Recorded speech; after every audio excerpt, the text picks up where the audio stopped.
যুক্তরাষ্ট্র ইউটিউব টিভিতে আর দেখা যাবে না ডিজনির চ্যানেল। চুক্তি নিয়ে সমঝোতা হয়নি দুই প্রতিষ্ঠানের, ফলে বন্ধ হয়েছে ESPN, ABC ও ডিজনি চ্যানেলের সম্প্রচার। ক্ষতিগ্রস্ত হয়েছে প্রায় 1 কোটি গ্রাহক। ডেস্ক রিপোর্টে বিস্তারিত। দীর্ঘ আলোচনার পরও লাইসেন্সিং চুক্তিতে সমঝোতা না হওয়ায় জনপ্রিয় online pay TV platform YouTube টিভিতে আর দেখা যাবে না ESPN, ABC এবং ডিজনির অন্যান্য চ্যানেল। ওয়াল্ট ডিজনি কোম্পানি জানিয়েছে, যুক্তরাষ্ট্রে কার্যরত গুগল মালিকানাধীন এই প্ল্যাটফর্ম তাদের কন্টেন্টের জন্য ন্যায্য মূল্য দিতে অস্বীকার করেছে।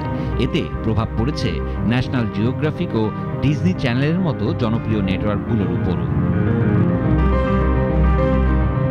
অন্যদিকে ইউটিউব টিভি বলছে, ডিজনির প্রস্তাবিত শর্তগুলো তাদের গ্রাহকদের ক্ষতিগ্রস্ত করবে এবং ডিজনির নিজস্ব পরিষেবা যেমন হুলু প্লাস লাইভ টিভি বেশি সুবিধা পাবে।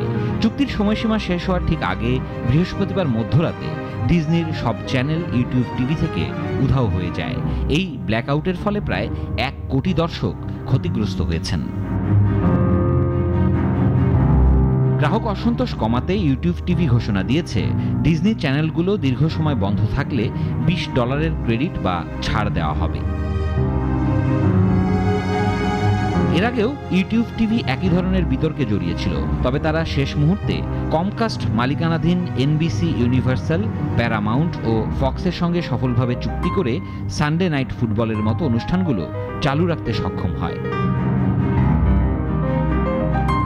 এখনো পর্যন্ত গুগল ও ডিজনি দুপক্ষই জানিয়েছে তারা সমাধানের পথে কাজ করছে, তবে ফি বা মূল্য নির্ধারণ নিয়ে মতভেদ এখনো রয়ে গেছে। ডিজনির অভিযোগ, গুগল তাদের বাজার আধিপত্য ব্যবহার করে প্রতিযোগিতা কমাতে চাইছে। অন্যদিকে ইউটিউবের দাবি, ডিজনির আর্থিক শর্ত অত্যাধিক ব্যয়বহুল, যা দর্শকদের খরচ বাড়িয়ে দেবে। দেখা যাক এই বিরোধ কত দ্রুত মেটে আর কবে ইউটিউব টিভির পর্দায় ফিরে আসে ডিজনির রঙিন দুনিয়া। সিরাজুম মনির শুভ, নাগরিক।